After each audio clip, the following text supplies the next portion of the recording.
ہمارے دیگر صلوات اللہم صلی علی محمد وآل محمد وعجل فرجهم۔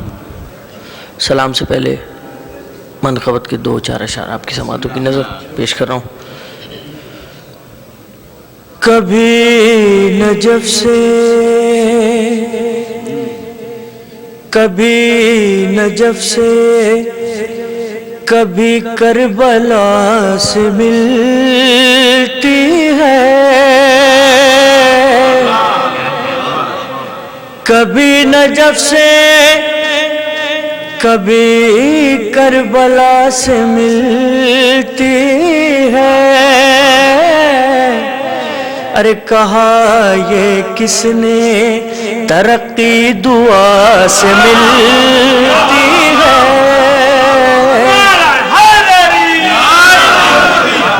کہا یہ کس نے ترقی دعا سے ملتی ہے۔ اور ہمیں تو باغ رسالت کے پھول کی خوشبو، ہمیں تو باغ رسالت کے پھول کی خوشبو، قسم خدا کی حدیث قصاص میں،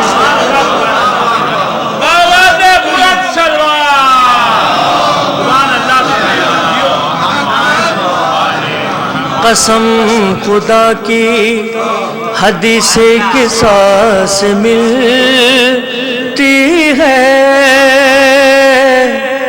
اور بڑے امیر ہیں ایسے فقیر دنیا میں، بڑے امیر ہیں ایسے فقیر دنیا میں کہ جن کو بھیک در سیدہ سے ملتی ہے، کہ جن کو بھیک در سیدہ سے ملتی ہے۔ اور سلام ہے ابو طالب تیرے گھرانے کو، سلام ہے ابو طالب تیرے گھرانے کو، کہ تیری نسل فلک پر خدا سے ملتی ہے۔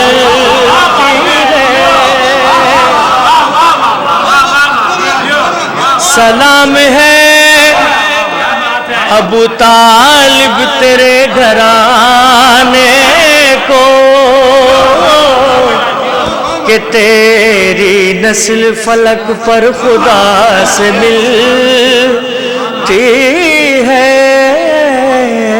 اور حاصل کلام شعر پیش کر رہا ہوں حضرات آپ کی سماعتوں کی نظر، کہ نصیری حضرت عباس سے ملا تو کہا، نصیری حضرت عباس سے ملا تو کہا کہ تمہاری شکل ہمارے خدا سے ملتی ہے۔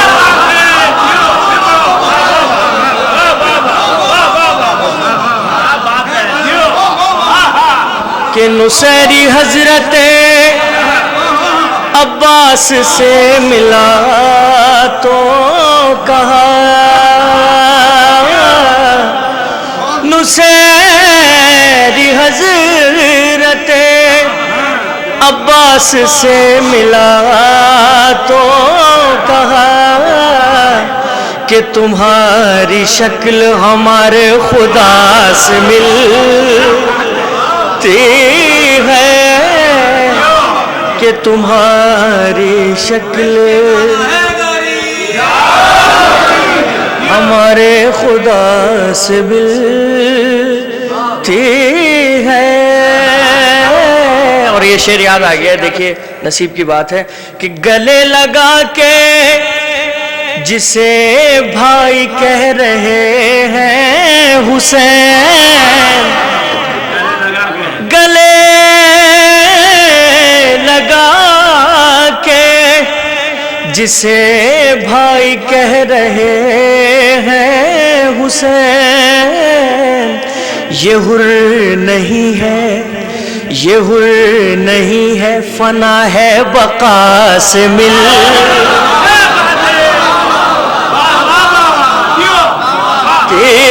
ہے، یہ حر نہیں ہے، فنا ہے بقا سے ملتی ہے.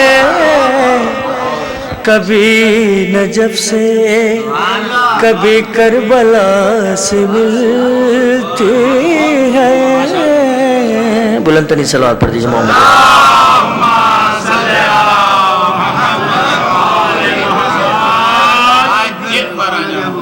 مصائب کے حوالے سے سلام کی دعا. اچھا میں پیش کر دیتا ہوں. نصیری حضرت عباس سے ملا تو کہا، نصیری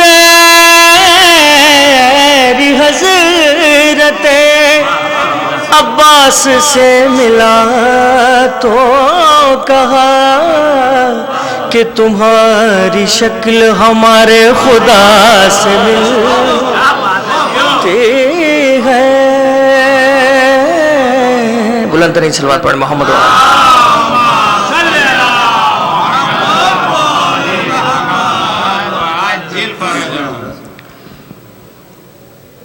جب مدینے میں پے کرب و بلا دست قدرت کا سوارا ہوا محضر اترا، غور سے زینب و شبیر نے اس کو دیکھا، اس میں لکھا تھا کہ کیا ہوگا پسے کرب و بلا. امتحان بانٹ لیے بھائی بہن مل کر، دے گا سر کون فدا کون کرے گا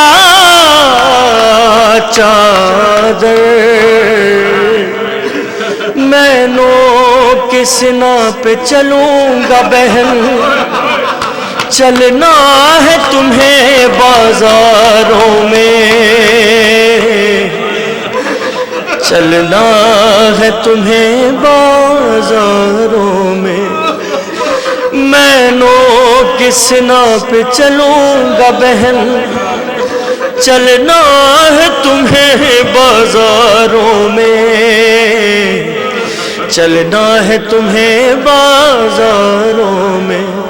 پامال بدل ہوگا میرا، جانا ہے تمہیں درباروں میں، جانا ہے تمہیں بازاروں میں. ارے عباس کا ماتم کرنا ہے، عاصم کی لاش اٹھانا ہے، مقتل سے سبھی لاشوں کو بھی خیموں میں اٹھا کے لانا ہے. ارے بہنا ہے جہاں پر خون میرا، اس دھرتی کو پہچانا ہے. صبر زہرا دکھلا دینا، میں نو کس نا پہ چلوں گا بہن، چلنا ہے تمہیں بازاروں میں، چلنا ہے تمہیں بازاروں میں. جس نو کے سنا پر سر ہو میرا، جب دیکھو سنا وہ رک گئی ہے، اس وقت سمجھ لینا زینب ناقے سے سکینہ گر گئی.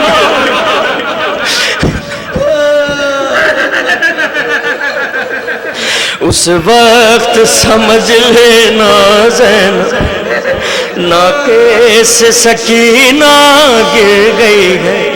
جب دیکھنا عابد کی جانب بدکار نظر کوئی اٹھ گئی ہے. خطبوں کی تیغ چلا دینا بازاروں میں درباروں میں زندہ کی اندھیری راتوں میں روئے جو میری بچی زینب منہ اپنا چھپائے ہاتھوں میں. سمجھانا اسے بہلانا اسے سمجھانا اسے بہلانا اسے گھر یاد دلانا باتوں میں. صغرا کی یاد دلا دینا میں نو کسنا پہ چلوں گا بہن. چلنا ہے تمہیں بازاروں میں چلنا ہے تمہیں بازاروں میں. ریحان و رضا کیا منظر تھا جس وقت کنیزی میں مانگا. دربار میں اس شہزادی کو ہاں نام سکینہ تھا جس کا اس تازہ ستم پر عابد اور زینب کا بدن بھی کانپ گیا. یہ بات نہ تم دوہرا دینا میں نو کس نا پہ چلوں گا بہن. چلنا ہے تمہیں بازاروں میں چلنا ہے تمہیں بازاروں میں.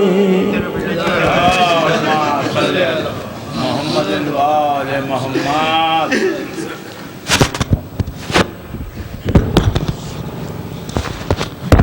بآواز بلند سروات.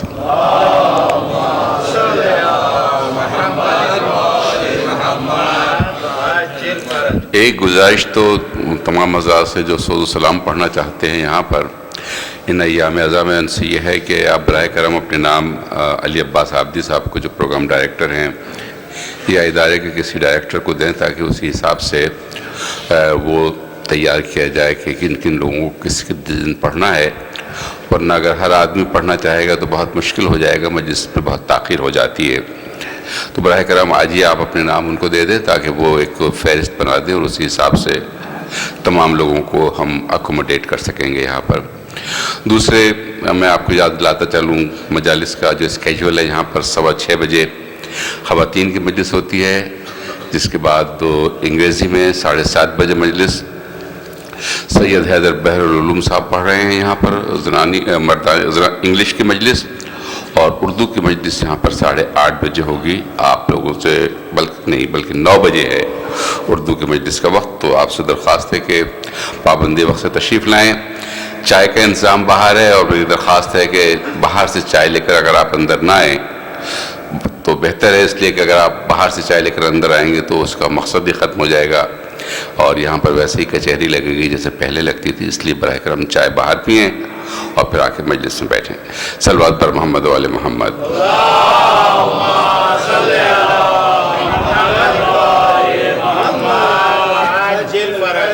میں درخواست کروں گا قبلہ سے کہ تشریف لائیں. محمد و آل محمد.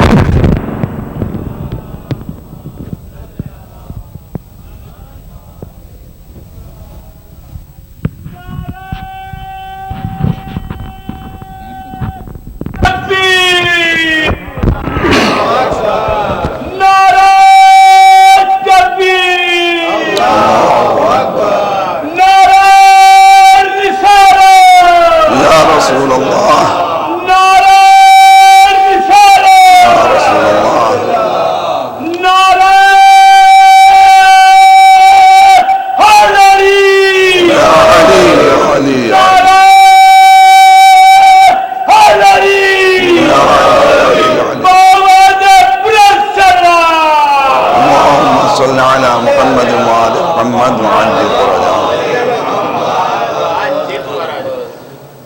ورحم الله من قرأ الفاتحة.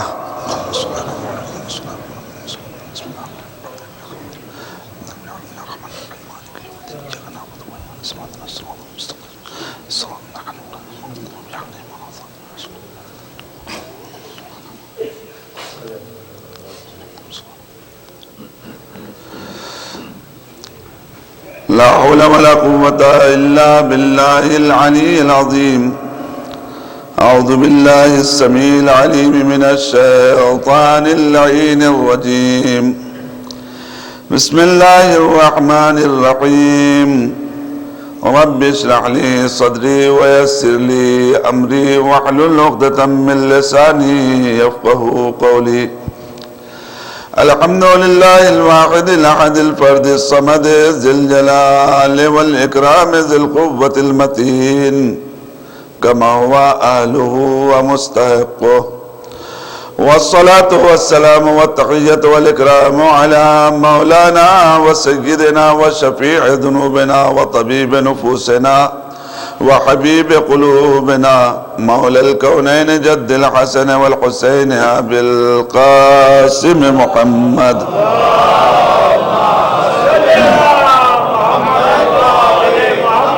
وآل بيته الطيبين الطاهرين المعصومين المظلومين المقتولين واللعنة الدائمة الباقية على أعدائهم وقتلتهم وغاصبي حقوقهم ومنكري فضائلهم أجمعين من ليلتنا هذه إلى صباح يوم الدين. أما بعد فقد قال مولانا الحسين عليه الصلاة والسلام إن كان دين محمد لم يستقم إلا بقتله فيا سيوف خذيني. صلوات محمد وعلى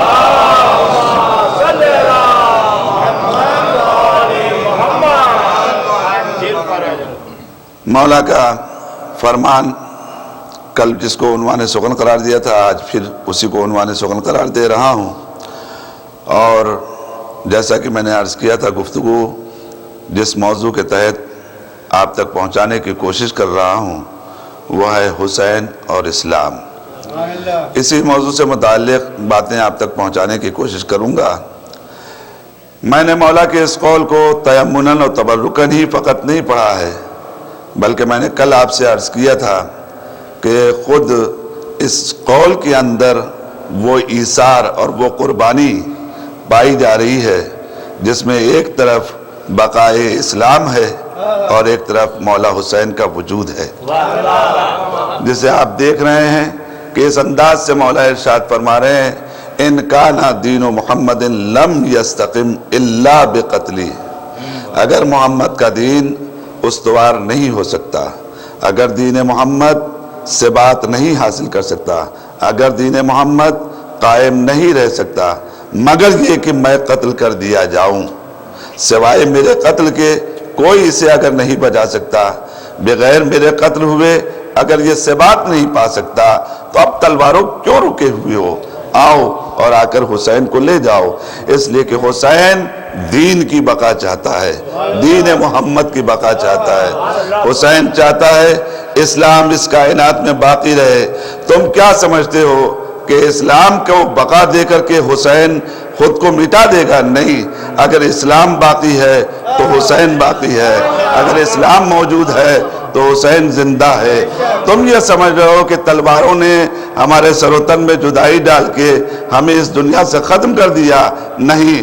یہ تو میں بتاؤں گا کہ تلواریں ہمارا گلا کاٹنے کے بعد بھی ہمیں مارتی نہیں ہیں بلکہ ہم قوت طاقت اور قوت رفتار و گفتار میں اس قدر بڑھ جاتے ہیں کہ تلواروں کے اوپر بھی اگر کچھ بولتے ہیں تو قرآن بولتے ہیں، اگر کچھ گفتگو کرتے ہیں تو الہی کلمات سے گفتگو کرتے ہیں، اگر کوئی گفتگو کرتے ہیں تو وہ باتیں پڑھتے ہیں کہ جسے سننے والا سن کر دنگ رہ جائے اور پھر یہ کہے کہ میں عجب حیران ہو رہا ہوں کہ میں نے کیا کاٹا ہے. آخر میں نے تو حسین کا سر کاٹا تھا، یعنی میں نے اسلام کو کاٹا تھا، یعنی میں نے دین کاٹا تھا، یعنی میں نے قرآن کاٹا تھا، یعنی میں نے مذہب کاٹا تھا، یعنی میں نے شریعت کاٹا تھا. لیکن یہ کیا ہوا؟ یہ تو نوکے نیزہ نیزہ پہ آ کے پھر قرآن ہی پڑھ رہا ہے، نوک نیزہ پہ آ کے پھر اسلام ہی کو بیان کر رہا ہے۔ یہ کائنات کی عاجزی خود اس بات کی بین ثبوت ہے کہ جب تک حسین رہے گا اس وقت تک اسلام رہے گا، جب تک اسلام رہے گا اس وقت تک حسین رہے گا۔ اسلام کو نہ حسین سے جدا کیا جا سکتا ہے، نہ دین کو حسین سے جدا کیا جا سکتا ہے، نہ حسین کو دین سے جدا کیا جا سکتا ہے۔ یہ دونوں ایک دوسرے کے لیے لازم و ملزوم ہیں۔ ان دونوں کو سمجھنا، ان دونوں کو پہچاننا، اس لیے کہ جس آغوش میں اسلام پروان چڑھا ہے اسی آغوش میں حسین بھی پروان چڑھا ہے۔ ایک صلوات پڑھیے محمد توجہ کریں گے آزاد جس آغوش میں اسلام پروان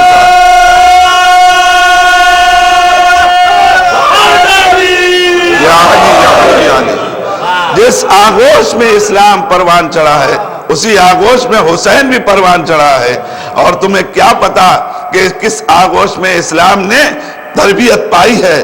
وہ آغوش نبوت ہی تو ہے کہ جس میں اسلام پروان چڑھا، جس میں اسلام آگے بڑھا، جس میں اسلام کا نام و نمود ہوا، جس میں اسلام روشن ہوا، اور وہی آغوش میری تربیت گاہ بھی ہے۔ اور یہ تو دیکھو کہ جو اسلام دیا گیا وہ کہاں سے دیا گیا؟ آغوش نبوت سے ملا ہے، مگر یہ کس کے ذریعے ملا ہے؟ زبان رسالت کے ذریعے، زبان رسالت کے ذریعے۔ اور میں بھی اس کائنات میں جب آنکھیں کھولتا ہوں تو پہلی غذا مجھے ماں کا شیر نہیں ملا، لعاب دہن رسالت ہی ملا ہے۔ میری پہلی غذا ہے لعاب دہن رسالت، زبان رسالت۔ زبان مجھے رسول خدا چسا رہے تھے، زمانہ سمجھ رہا تھا کہ یہ نانا اور نواسے کا ایک کھیل ہے، یہ نانا اور نواسے کی بات ہے، مگر زمانہ سمجھ نہیں رہا تھا کہ یہ آخر میرے منہ میں زبان کیوں رسول دے رہے تھے اور میں رسول کی زبان کیوں لے رہا تھا۔ یہ میں زبان لے کے نانا سے بتا رہا تھا، نانا آج ہی سے میں نے آپ کی زبان اپنے دہن میں لے لیا ہے، اب نانا جو بات رہے گی وہ حسین آپ کی ہی کرے گا، آپ کی ہی بات کو پہنچائے گا، آپ کے ہی کلمات کو پہنچائے گا۔ اور اس طریقے سے میں دوسرے لفظوں میں یوں کہنا چاہتا ہوں کہ گویا مولا حسین یہ بتانا چاہ رہے تھے، نانا جس زبان سے اسلام پھیلا ہے اسی زبان سے حسین کا وجود بھی پھیلا ہے نا۔ تو اب یاد رکھیے گا اپنے قطرے آخر تک حسین اسلام کو نہ مٹنے دے گا بلکہ ہر قربانی دے کے اسلام کو بچائے گا، اور اس انداز سے بچائے گا کہ زمانہ صدیاں گزر جانے کے بعد بھی اسلام کے اوپر کوئی آنچ نہیں لا سکے گا، اسلام کو تباہ و برباد نہیں کر سکے گا۔ میری گفتگو شروع ہو گئی، اب آئیے میں یہاں سے آپ کو لے کے چلنا چاہتا ہوں اس منزل کی طرف کہ جب یہاں تک آپ نے سمجھ لیا جو حسین ہے وہی اسلام، جو اسلام ہے وہی حسین، ان دونوں میں کوئی فرق نہیں ہے، تو اب یاد رکھیے گا اسلام کا پورا معاملہ کیا ہے؟ اسلام وہ دین ہے کہ جس دین کے لیے خالق کائنات نے قرآن مجید کے اندر یہ ارشاد فرمایا، ان الدین عند اللہ الاسلام، دین اللہ کے نزدیک ہے تو اسلام ہے۔ اور پھر غدیر میں یہ اعلان کر کے وَرَضِيتُ لَكُمُ الْإِسْلَامَ دِينًا، میں دین اسلام سے راضی ہو گیا۔ یہ دو جملہ ہمارے سامنے رکھ کے بتایا کہ جس چیز سے اللہ راضی ہے وہ کون سی شے ہے؟ وہ ہے اسلام۔ تو اگر حسین کو پہچاننا ہے کہ حسین کیا ہے تو حسین کے لیے بھی پھر قرآن ہی بولے گا راضیت مرضیہ، وہی لفظ رکھی کہ جس سے اسلام سے اللہ راضی ہے ویسے ہی حسین سے اللہ راضی ہے۔ ایک سلام پر یہ محمد تاکہ 1 ملین کے سلام پر یہ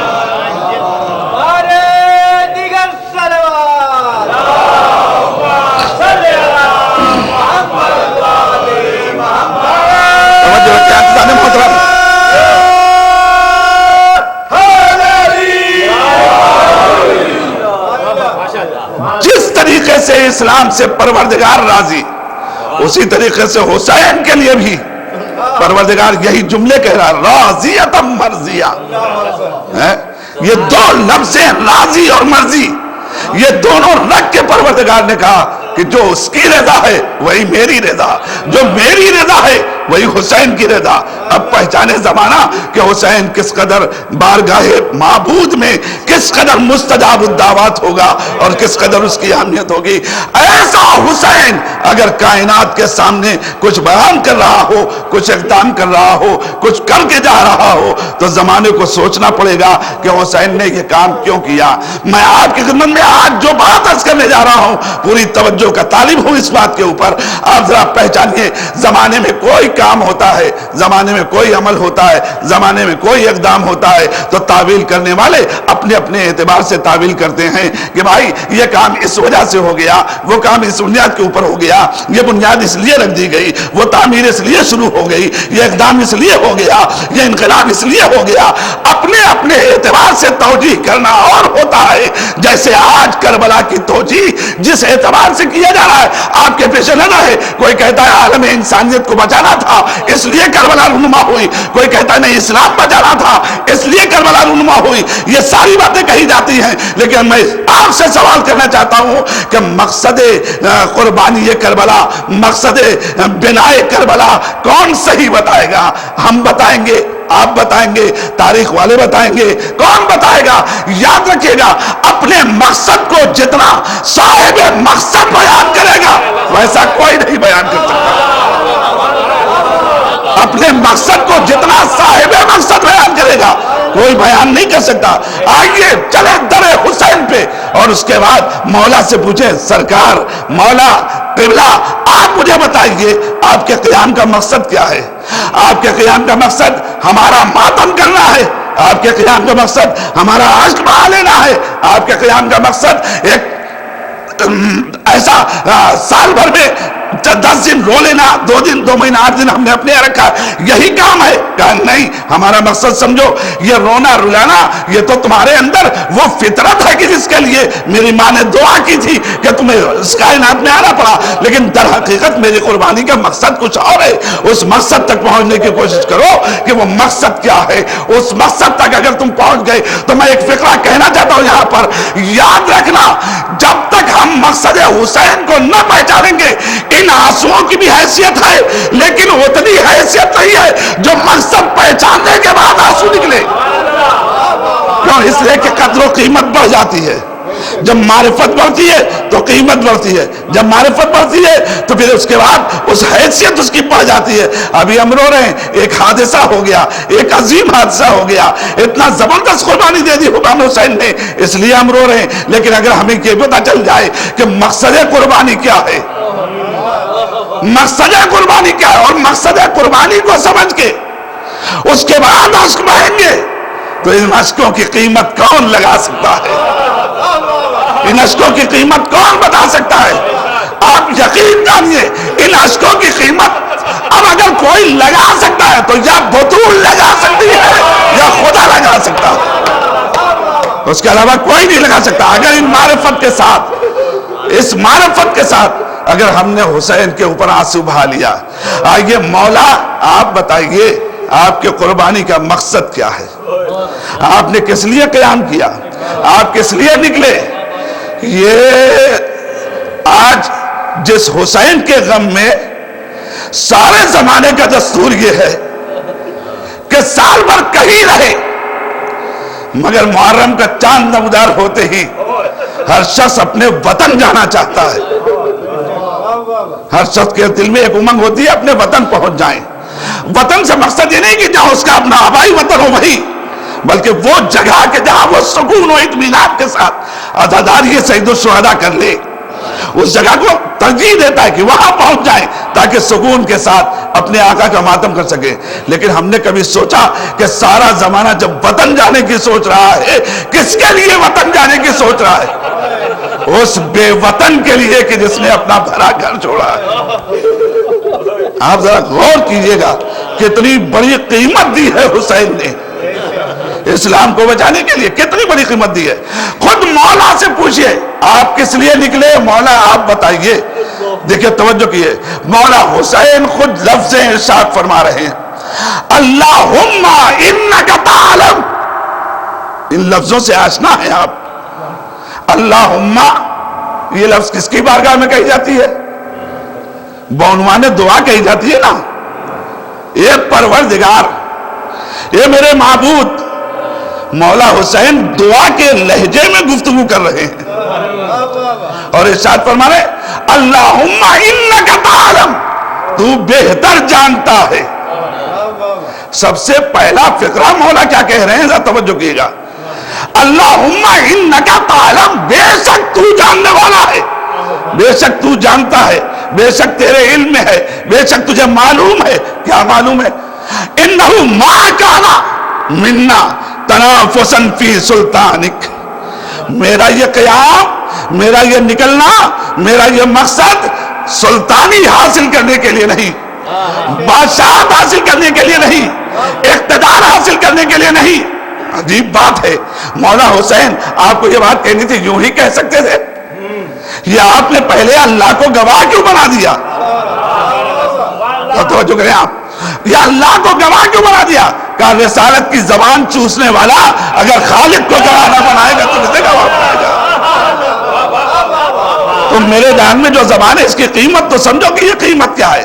اچھا تو اے میرے معبود تو بہتر جانتا ہے، انہو ما کانا منا تنافسا فی سلطان، یہ ہرگز بادشاہ کے لیے نہیں تھا کہ میں اس عالم میں نکل رہا ہوں کہ نفس لے رہا ہوں، سانس لے رہا ہوں تاکہ جا کے اقتدار حاصل کر لوں، تاکہ جا کے حکومت حاصل کر لوں، تاکہ میں بادشاہت حاصل کر لوں۔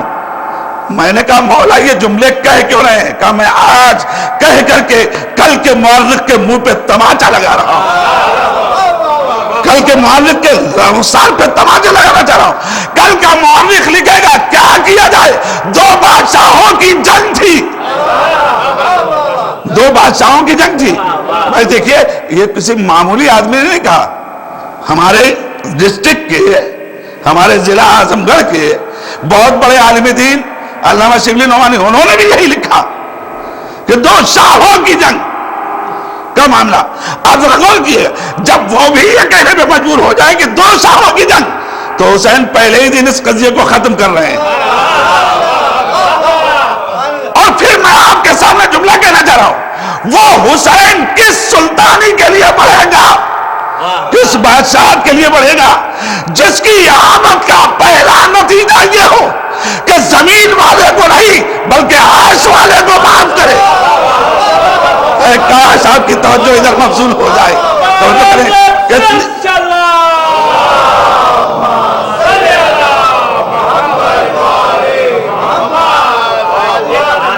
بھائی آپ بتائیں جس کے بھائی نے ٹھوکر پہ سلطنت رکھی ہو، جس کے بھائی نے ٹھوکر پہ تخت و تاج رکھا ہو، بلکہ جب اس سے یہ جملہ کہا جا رہا ہے آپ کا کام ہے دین بچانا، وہ آپ کیجئے، میرا کام ہے دنیا داری، یہ مجھے دے دیے۔ تاریخ آپ کے پیش نظر ہے، جب کہنے والے نے یہ جملہ کہا ہے مولا نے فوراً مصالحت کے لیے جو آمادہ ہو گئے مولا، وہ یہی کہتے ہوئے نا کہ دین جس کے پاس ہے دنیا اسی کے پاس ہوگی، کسی اور کے پاس نہیں رہے گی۔ تم یہ سمجھتے ہو دنیا ہمارے پاس ہے تو پھر سب کچھ ہو گیا؟ نہیں، دنیا سے کچھ نہیں ہوتا۔ لیکن آپ غور کیے مولا حسین آپ کی بارگاہ کون سی ہے؟ آپ کی بارگاہ کون سی ہے؟ کہ دنیا میں ایسا بادشاہ کوئی لاؤ، کوئی ایسا طاقتور لاؤ، کوئی ایسا سلطان لاؤ اس کائنات میں کہ جو پیدائش کے موقع کے اوپر ہی سب سے پہلا کام یہ کرے کہ فطرس کو بالوں پر دے کر کے آزاد کر دے۔ ذرا غور کیجیے، ہے کسی کی طاقت، ہے کسی کی جرات؟ کون اس بادشاہ کے لیے نکلے گا، اقدام کرنے کے لیے نکلے گا جس کے پاس دنیا میں اقتدار کی ضرورت کیا رہ جائے گی؟ جس کا اقتدار عرش والوں پہ ہو، جس کا اختیار عرش ساکنان عرش کے اوپر اس طریقے سے ہو، پھر بتاؤ کہ جو رضائے پروردگار کو دلانے کے لیے تیار ہو۔ اور پھر میں جملہ کہنا چاہتا ہوں کہ عزیزوں، میں اگر یہ بات کہوں کہ زمانہ کہتا ہے یہ حسین کا معجزہ ہے، تو میں کہتا ہوں غلط ہے، یہ مولا حسین کا معجزہ ہے ہی نہیں۔ ہے اتنی بڑی بات ممبر پہ اس امامے کو پہننے کے بعد، ہاں میں آپ سے کہہ رہا ہوں یہ مولا حسین کا معجزہ نہیں ہے، مولا حسین کی بات تو کچھ اور ہے، یہ تو حسین کے گہوارے کا معجزہ ہے۔ آپ خود تاریخ گواہ ہے،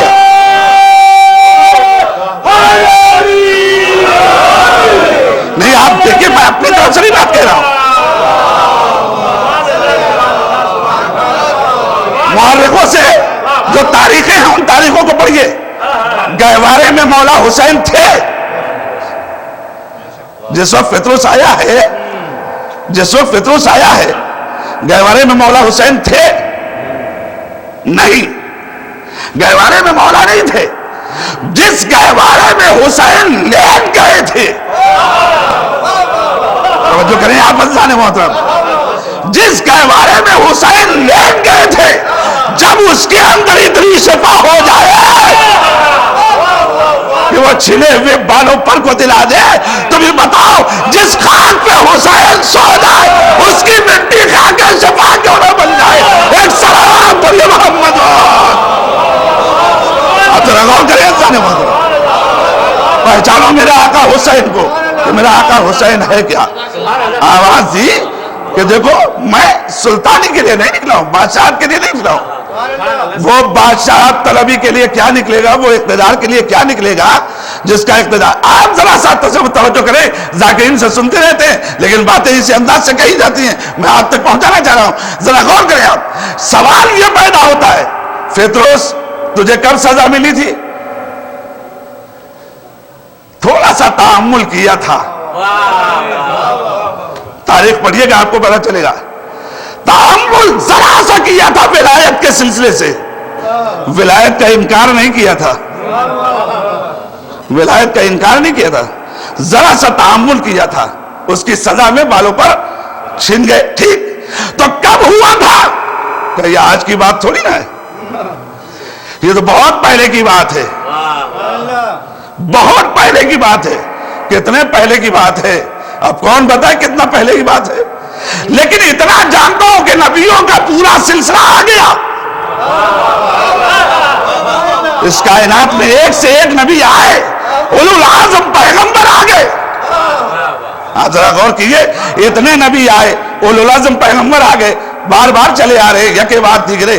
کیوں نہیں؟ یہ فطرس وہاں سے بھیجا گیا. بھئی آدم کی توبہ جن کلمات کے صدقے میں پوری ہوئی تھی, ملک کیا اس کو نہیں پتا کہ کن کلمات سے صدقے, اس کے صدقے میں توبہ قبول ہوئی ہے؟ وہی ان کلمات کو یہ بھی دوہرا لیتا.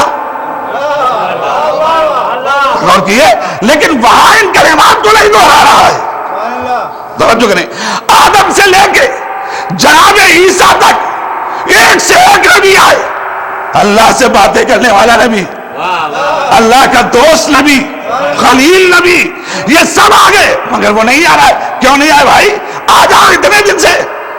ٹھہرو, تمہیں کیا پتا کہ ہم کیوں رکے ہیں, تمہیں کیا پتا کہ ہم کیوں رکے ہیں. ہم نے کہا اچھا ٹھیک ہے, تو ہم ختمی مرتبہ آ گئے, اب تو آ جاؤ. اس لیے کہ جہاں یہ ہوں گے وہاں عذاب بھی نہیں ہوگا, آ جاؤ.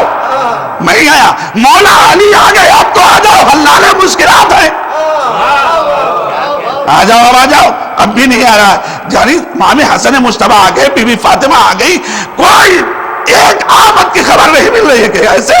لیکن جیسے ہی امام حسین کی آمد ہوئی,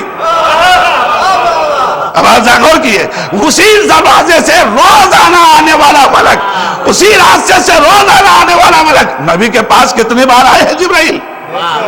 ایک دو بار آئے ہیں, اتنے بار آ چکے. تو جب آ رہے تھے تو آپ اسی مرتبہ اسی جزیرے سے گزرتا نہیں تھا کہ ہم جا رہے ہیں نبی کے پاس, لیکن اس جزیرے سے گزرے ہی نہیں.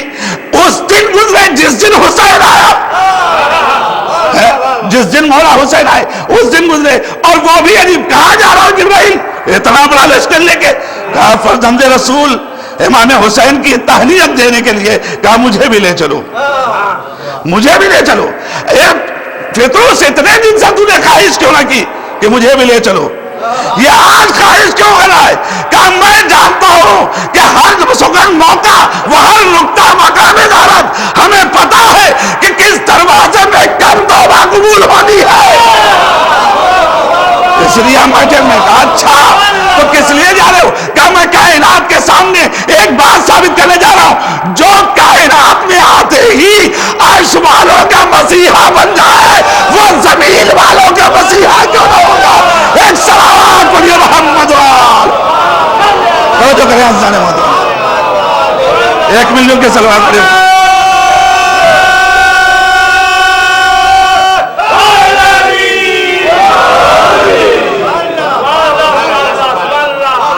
کا جو اس کائنات میں آتے ہی ساکنان عرش کا مسیحا ہو، ملک کا مسیحا ہو جائے، ملک کی خطا بخشوا لے، یہ عدالت وہیں لگا لیتے؟ مولا آپ کے پاس کوئی مشکل تھی؟ آپ تو انوار مقدسہ میں وہاں بھی وہی جبرائیل سے کہتے کہ فطرس کو لے آؤ، عدالت لگا لیجئے۔ یہ کیا ضروری ہے کہ زمین پہ آنے کے بعد کا دنیا کو یقین دلانا ہے کہ درگاہ حسین کس عدالت کا نام ہے؟ اسے پہچانو۔ میں نے کہا کیوں؟ کہا اس لیے کہ میری زندگی کا آغاز بھی دیکھو اور انجام بھی دیکھو۔ نہیں، آپ نے توجہ نہیں فرمائی۔ زندگی کا آغاز کہے سے ہے کہ ایک گناہگار کو بخشوا کے، اور زندگی کا انجام ہر جیسے خطاکار کو بخش کے۔ توجہ کریں، یہ دونوں آغاز اور انجام کا، ان دونوں کو میں اس کائنات میں پیش کر کے یہ بتانا چاہ رہا ہوں کہ کتنا بھی گناہگار ہو، اگر صدق دل سے حسین کے دروازے پہ آ جائے تو یہ ممکن نہیں کہ حسین اسے بخشے۔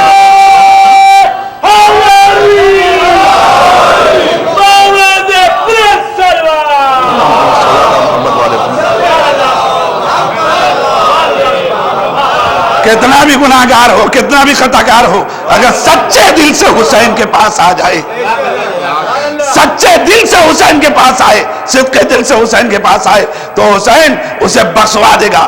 اور صرف یہی نہیں، میں جملہ تاریخ کے اندر آپ کے حوالے کر رہا ہوں، جملہ تاریخ نے لکھا کہ حر کو آزاد کر کے مولا حسین نے ایک فقرہ کہا تو اس دنیا میں بھی آزاد ہے، آخرت میں بھی آزاد۔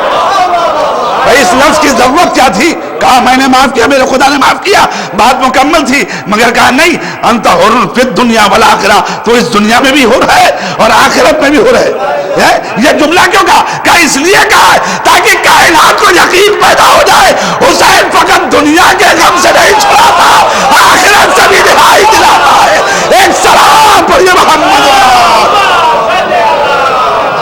اور جو کریں عزیزان محترم، حسین کون ہے اسے سمجھا ہم نے کہ حسین کون ہے؟ کہا نہیں، اے میرے پروردگار تو خود جانتا ہے، اللہم انکا تعلم، تو خود گواہ ہے، تو خود جانتا ہے، انہو ما کان منا تنافسا فی سلطان، یہ ہرگز نفس لینے کے لیے، سانس لینے کے لیے کہ بادشاہت مل جائے، سلطنت مل جائے، اقتدار مل جائے، اس لیے میں نہیں نکلا ہوں، میں اس لیے نہیں نکلا ہوں کہ اقتدار لے لوں۔ پھر کہے کے لیے کہا وَلَا الْتِمَاسًا فِي فُصُولِ الْخِطَامِ، اور نہ صرف اس لیے بھی حسین نہیں نکلا کہ وہ کسی سے تملق کرے، التماس کرے، کہے کہ نہیں صاحب مجھے زندگی بخشو یا زمانہ بخشو یا حیات بخشو، نہیں نہیں، حسین نہ تمنا اور لالچ کے لیے نکلا ہے، نہ حسین آرزوؤں کے لیے نکلا ہے۔ کیوں؟ وہ حسین کس سے آرزو کرے گا؟ وہ حسین کس سے التماس کرے گا؟ اس سے کہ حسین جانتا ہے ساری دنیا میں جتنے ہیں وہ ایسے سخی ہیں کہ مختلف بار دروازے پہ بلا کے تب دینا جاتے ہیں، اور حسین تو اس گھرانے کا ہے کہ جس کا باپ یہ کہہ کے جا رہا ہے یہ بھی کوئی سخاوت ہوئی کہ 40 دروازوں سے دیا جائے، کیوں نہ ایک ہی دروازے سے اتنا دے دیا جائے؟ حسین اس کا لال ہے نا، حسین جانتا ہے، حسین جانتا ہے، اس لیے آواز کس سے التماس کروں؟ یہ کائنات محتاج ہے، محتاج کو کیا دے گا؟ دے ہی نہیں سکتا، لیکن میں تو محتاج نہیں ہونا، میں تو قدرت کی طرف سے اختیار لے کے آیا ہوں، میں قدرت کی طرف سے اختیارات لے کے آیا ہوں، اور کتنا اختیار لایا ہوں۔ ایک جملہ اس وقت کہہ کر کے گزر جا رہا تھا انشاءاللہ پھر کبھی، اتنا اختیار لے کے آیا ہوں کہ قدرت خود یہ کہہ رہی ہے جان تو حسین خازنہ وحی، میں نے حسین کو اپنی وحی کا خزانے دار بنا دیا ہے۔ حضرات توجہ کیے، میں نے حسین کو اپنی وحی کا خزانے دار بنا دیا ہے۔ اتنا زبردست خطاب جس قدرت نے ہمیں دے دیا ہو۔ آپ سوچیں وہ حسین کسی کی تمنا، کسی کی آرزو، کسی لالچ، کسی ملک کے خواہش میں حسین نکلے گا؟ کہا نہیں، ہرگز نہیں، میں اس لیے نکلا ہی نہیں کہ میں حکومت چاہوں، اس لیے نکلا نہیں کہ میں اس لیے کہ زمانے میں ملک کس کے لیے مانگا جائے. ایک بات آ گئی آپ کا حوالے کرنا چاہ رہا ہوں. ملک لے لینا ہنر نہیں ہے. ملک کو لے لینا ہنر نہیں ہے. ملک کو سلطنت کو چلا لینا یہ ہنر ہے. میں نے بات کہی ہے لیکن اپنی بات کو میں نوجوانوں تک پہنچانے کے لیے ذرا سا وقت لینا چاہ رہا ہوں. آپ ذرا غور کیے, مانگنے والا ایک نبی بھی اللہ سے مانگ رہا ہے ملک. اپنے پروردگار سے ملک مانگا. کون سا ملک؟ ایسا ملک دے کہ میرے علاوہ کسی کو نہ دیا ہو. ایسا ملک مجھے دے دے. اللہ نے دے دیا. دیا کہ نہیں دیا؟ جناب سلیمان کو ہفت اقلیم پہ حکومت مل گئی. اتنا اقتدار ملا, ہفت اقلیم پہ حکومت. لیکن میں آپ کے خدمت میں عرض کرنا چاہتا ہوں, ہفت اقلیم پہ حکومت رکھنا اور ہوتا ہے, لیکن اسی ہفت اقلیم میں رہتے ہوئے اپنے کو اس قدر مجبور پانا کہ جب سوال کرے بھائی تم کیسے آ گئے, تو وہ کہے کہ ہم کیا کریں, ہم کسی کی اجازت کے محتاج ہیں ہی نہیں. ہم تمہیں غیر اجازت کے آتے ہیں جہاں آتے ہیں. آپ نے ہم سے کیسے سوال کیا ہے؟ ہم تو آئے آپ کی روح نکالنے کے لیے. یعنی ملک الموت بھی اس جگہ پر آ رہا ہے تو وہ روک نہیں پا رہے. ارے کروڑوں سلام کرو اس حسین کو جس کے پاس بار بار ملک الموت آئے اور آگے جانے کے بعد کیا خدا کہاں سے روح نکالوں. ذرا غور کیجئے, خدا کہاں سے روح نکالوں جس کے پاس اتنا اختیار کہ ملک الموت خود اس کی روح قبض نہ کر سکے. آپ ذرا اندازہ لگائیے کتنا صاحب اقتدار ہوگا.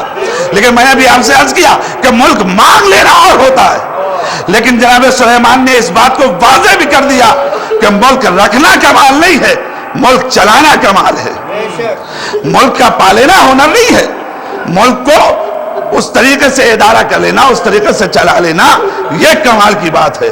میں نے کہا کیا ہوا؟ کہا دیکھو میری مملکت سے ایک پرندہ غائب ہوا. پرندہ, میری مملکت سے ایک پرندہ غائب ہوا.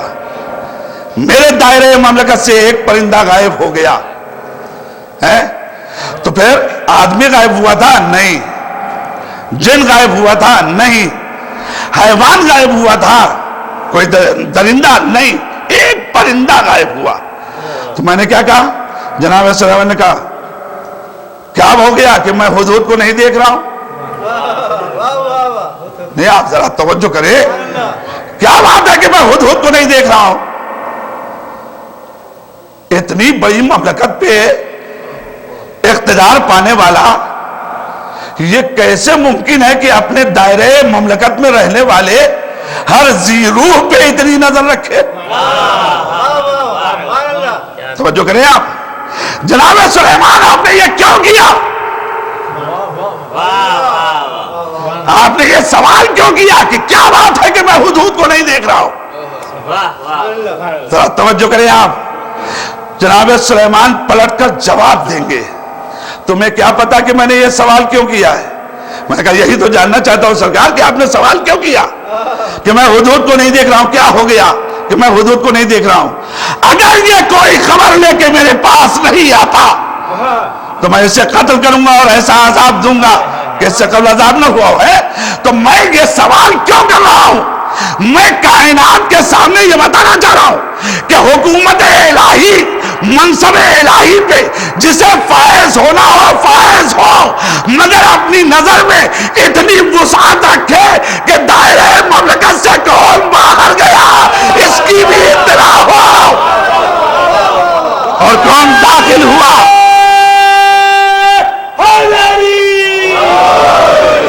کون داخل ہوا دائرہ مملکت میں اس کی بھی اطلاع ہو.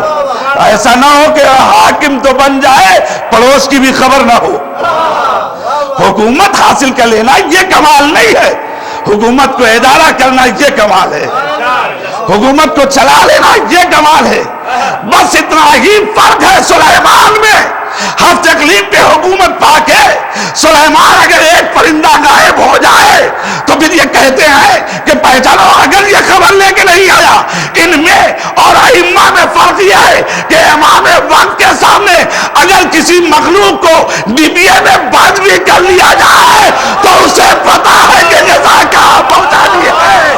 ایک صلوات پڑھیے محمد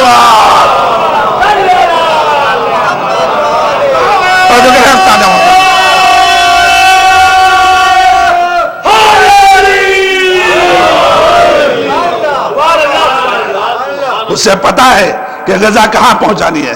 دائرے مملکت میں رہنے والے جتنے زیرو ہیں، کون غزہ پایا کون نہیں پایا، کون رزق پایا کون رزق نہیں پایا، یہ اسے جاننا چاہیے. تم سمجھے نہیں کہ علی کا دائرہ اقتدار کہاں تک ہے.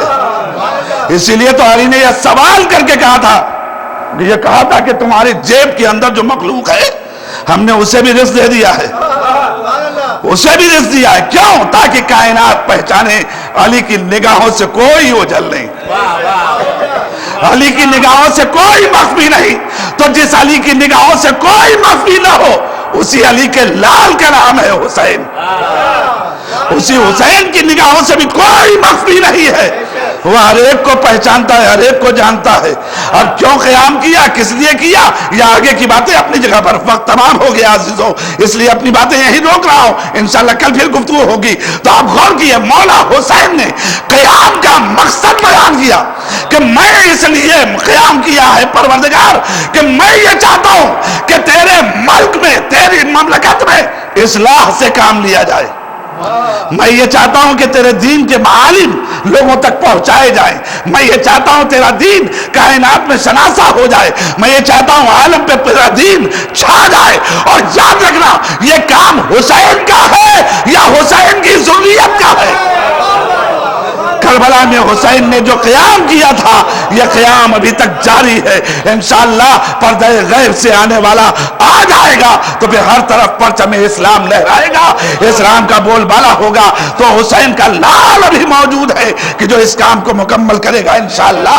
عزیزان محترم، ہم اسی حسین کے لال کو پرسہ دینے کے لیے اکٹھا ہو گئے، اسی حسین کے لال کو تعزیت دینے کے لیے اکٹھا ہو گئے. کیوں؟ اس لیے کہ اس حسین کو ہمیں پہچاننا ہے، اس کی عظمت ہماری نگاہوں میں ہونی چاہیے. اور جب نگاہوں میں عظمت ہوتی ہے تو آپ جانتے ہیں جتنی قدر و قیمت بڑھتی ہے اتنا ہی عشق کا احساس بڑھ جاتا ہے. ہم روئیں گے اپنے مولا کو مولا کے اعتبار سے روئیں گے، لیکن اگر سید سجاد روئیں گے تو وقت کا امام وقت کے امام پہ آنسو بہائے گا. عزادارو، دونوں کی نوعیت میں بڑا فرق ہے، ہمارے آنسو اور مولا کے آنسو. اور شاید اس پر شہزادہ پہ وارث بھی آیا ہو پرسہ لینے کے لیے. اس سے کہ محرم میں جب حسین کا تذکرہ ہو تو یہ کیسے ممکن ہے کہ وہ لاڈلا اس کا نہ آئے کہ جو اپنے جد مظلوم پہ آنسو بہا رہا ہے اور آواز دیتا ہے کہ پروردگار انتقام خون حسین کے لیے بے چین.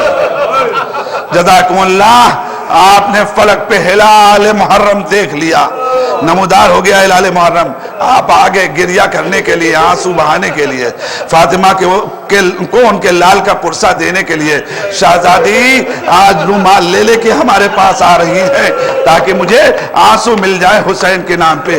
آپ سوچیں کہ آخر یہ آنسو ہمارے کس کام کے ہیں. لیکن اس کی بھی تمنا، اس کی بھی طلب اس لیے کی جا رہی ہے کہ سعادت ہم کو مل جائے، افتخار ہمیں مل جائے. اگر ہم نہیں تھے تو ہمارے آنسو شہداء کے مرہم بن جائیں، ان کے زخم کا مرہم بن جائیں. اس لیے لیا جا رہا ہے یہ آنسو تاکہ تمہارا بھی ایک مصرف ہو جائے. اللہ اکبر، حسین کے نام پہ اتنی شرف مل جائے کہ ہمارے عاشق اعضاء ان زخموں کا علاج بن جائے جو کربلا والوں کو ملے. یہ کم بات نہیں ہے، یہ بہت بڑا شرف ہے میرے عزیزوں. لیکن میں اس وقت سوچ رہا ہوں کہ مصائب کیا پڑھوں. پہلی محرم آ گئی نا، مجھے یاد آ رہا ہے کہ یہی شاید پہلی محرم کا وہ لمحہ تھا کہ جب میرا آقا حسین کربلا سے نزدیک جا رہا تھا، کربلا کے نزدیک ہو رہا تھا کہ اتنے میں کوفے سے آتے ہوئے قافلہ نظر آیا حسین نے فوراً ایک مرتبہ روکا، کہا اسے بلاؤ، اس سے کچھ پوچھنا ہے ہمیں، اسے بلاؤ، اس سے کچھ پوچھنا ہے ہمیں۔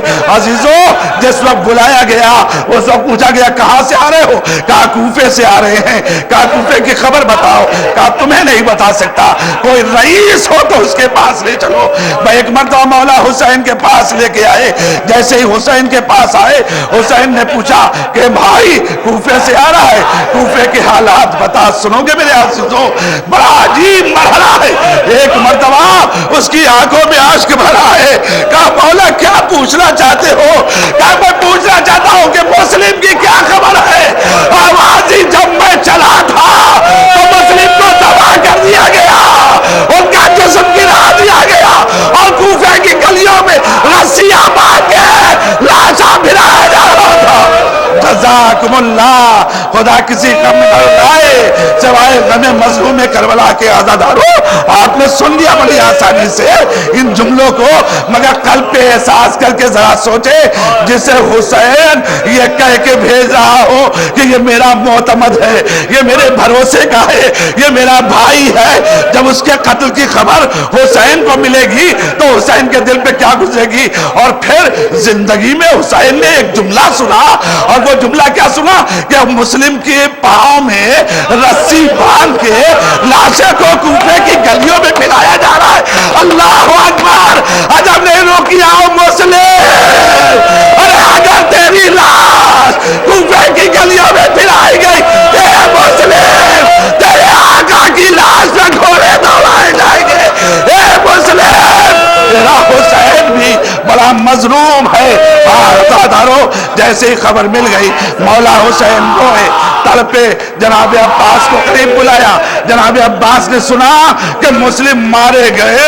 آپ یقین جانے عجب منظر ہے کہ جناب مسلم کے مارنے کی خبر جناب عباس کی بہن بھی آئی ہے۔ ایک مرتبہ تڑپ گئے، آقا تھوڑی دیر کا موقع، آقا تھوڑی دیر کی رضا، اپنے بھیا کو دیکھ لوں۔ ارے مولا نے ایک مرتبہ زمین پس کی، اب ایک مرتبہ جب مسلم کو دیکھا، اے غریب کوفہ تم پر حسین کا سلام۔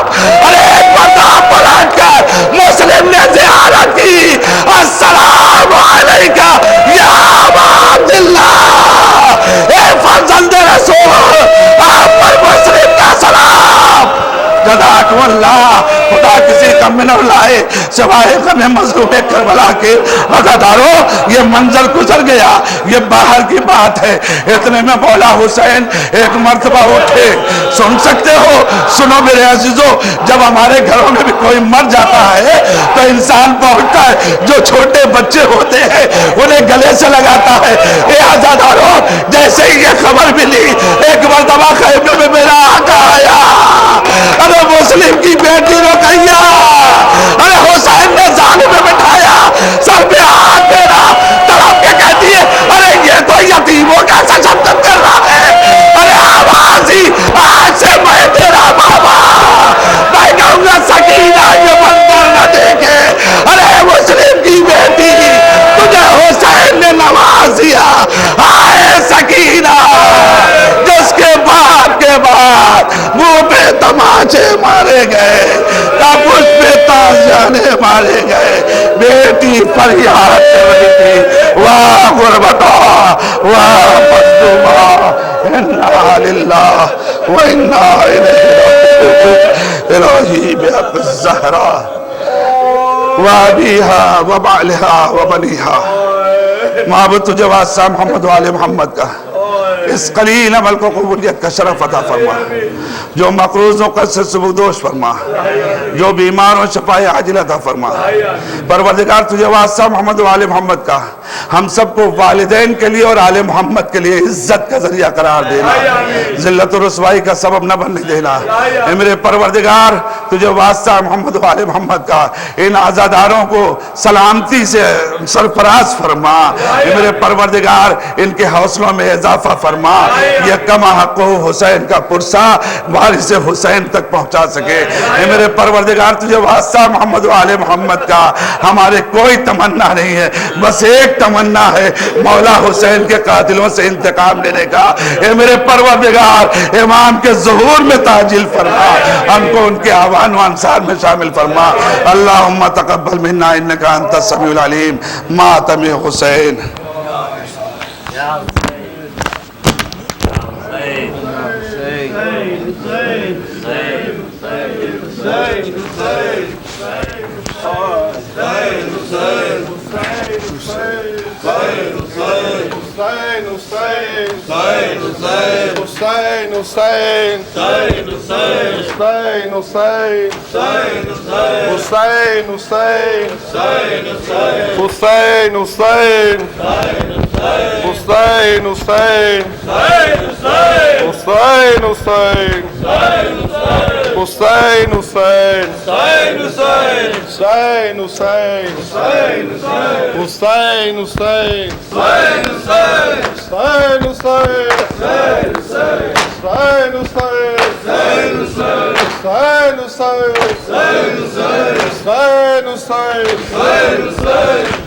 شہ نے فرمایا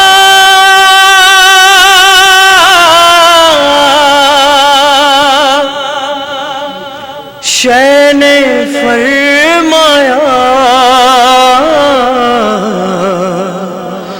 شہ نے فرمایا فرمایا شہ نے میری خطا کیا ہے کوفیو، فرمایا شہ نے میری خطا کیا ہے کوفیو،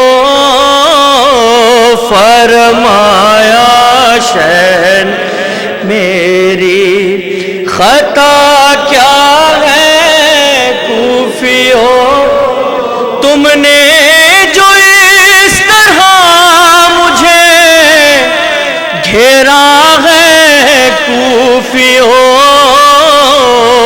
فرمایا شہ نے میری خطا کیا ہے کوفیو، فرمایا شہ نے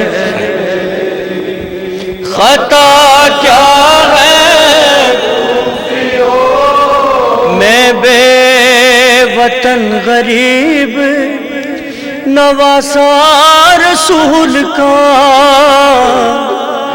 میرے بدن میں خون ہے علی و بطول کا، کیا میں نے دل کسی کا دکھایا ہے کوفیو، فرمایا شہ نے میری خطا کیا ہے کوفیو، فرمایا شہ نے میری خطا کیا ہے کوفیو، اور پانی کے جیسی چیز میسر نہیں مجھے، تم فرض میزبانی نہ ایک دل نبھا سکے، اصغر کو آب تیر پلایا ہے کوفیو، فرمایا شہ نے میری خطا کیا ہے کوفیو، فرمایا شہ نے میری خطا کیا ہے کوفیو، ارے گر جنگ کے ارادے سے آتا میں کربلا،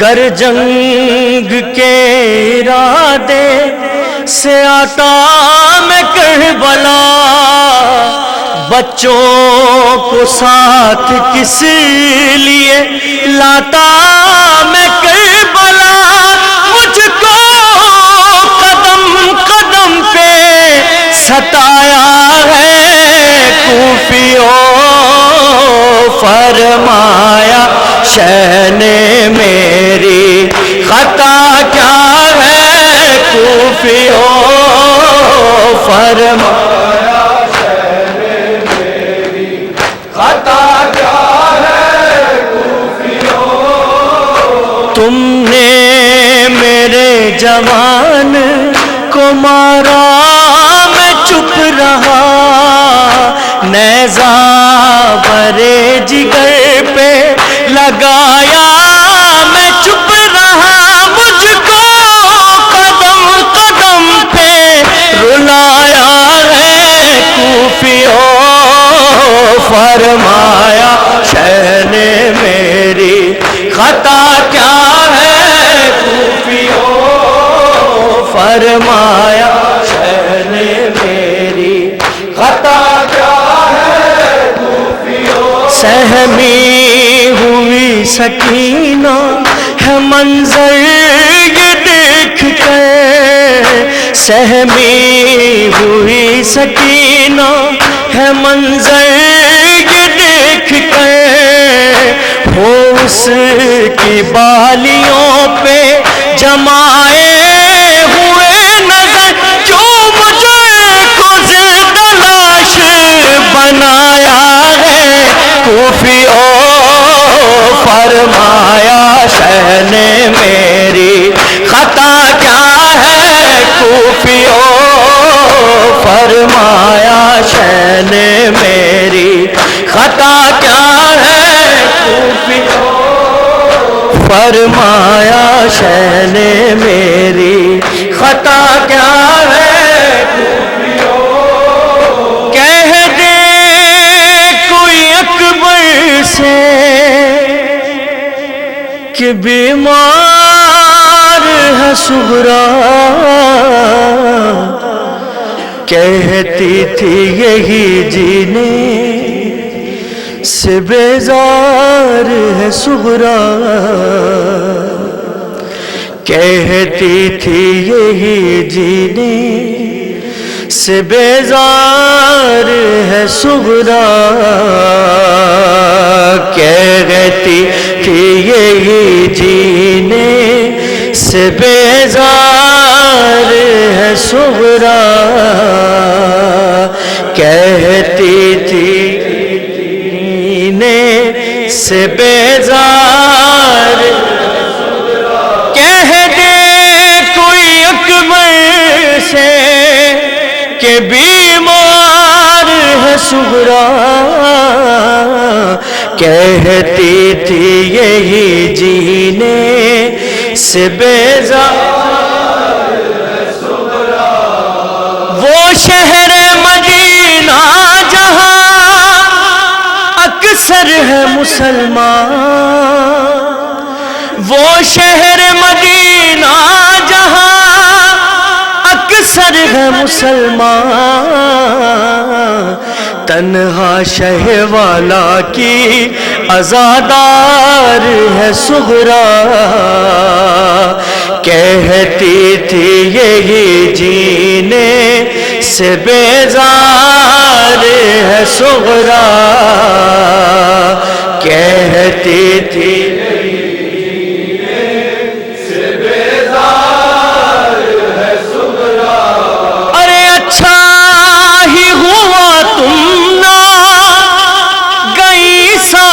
سفر میں، ارے اچھا ہی ہوا تم نہ گئی ساتھ سفر میں،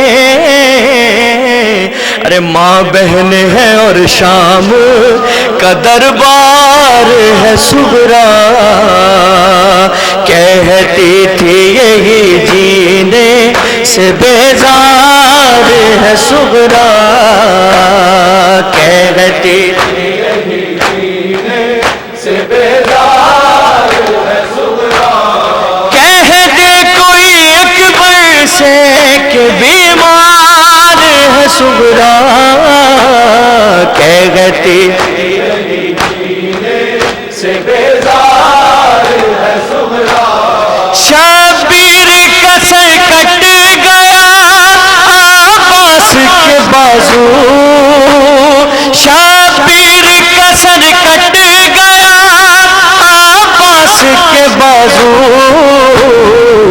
اس کرب مسلسل میں گرفتار ہے صغریٰ، کہتی جینے سے بیزار ہے صغریٰ، کہتی جینے سے بیزار ہے صغریٰ، کہتی کوئی اکبر سے کہ بیمار ہے صغریٰ، کہتی یہی جینے سے بیزار ہے صغریٰ، صغریٰ سے کہے کون ظفر مر گیا وہ بھی، صغریٰ سے کہے کون ظفر مر گیا وہ بھی، جس اصغر ناداں سے تجھے پیار ہے صغریٰ،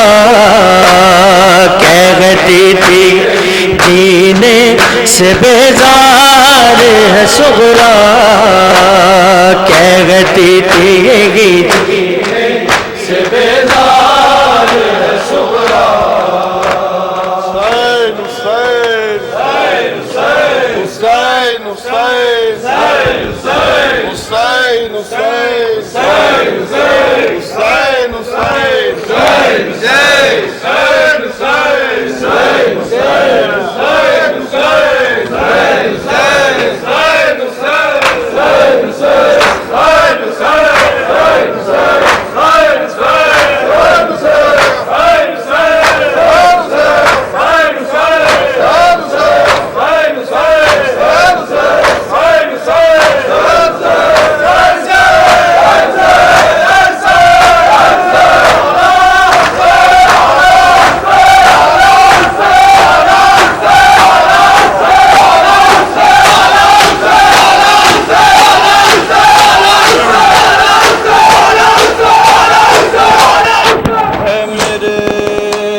اکبر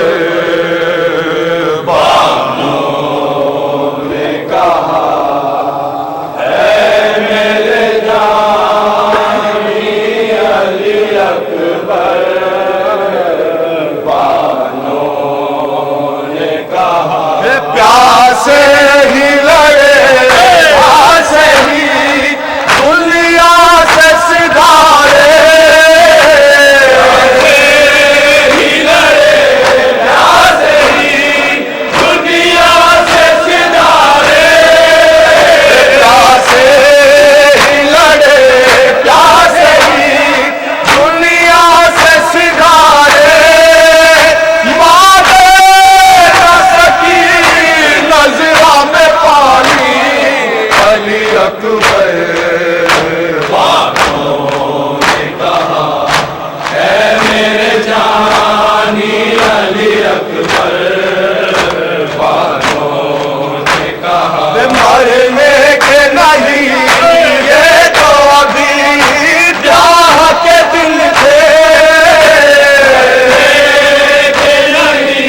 جس نے تمہیں مارا وہ مسلمان نہ ہوگا، تمہیں مارا وہ مسلمان نہ ہوگا، جس نے تمہیں مارا وہ مسلمان نہ ہوگا، دیکھو تو محمد کی نشانی علی اکبر بانوں نے کہا ہے میرے جانی، علی اکبر بانوں نے کہا حق ہے زبانوں پہ علمدار علمدار، عباس علمدار عباس علمدار، اب تک ہے زبانوں پہ علمدار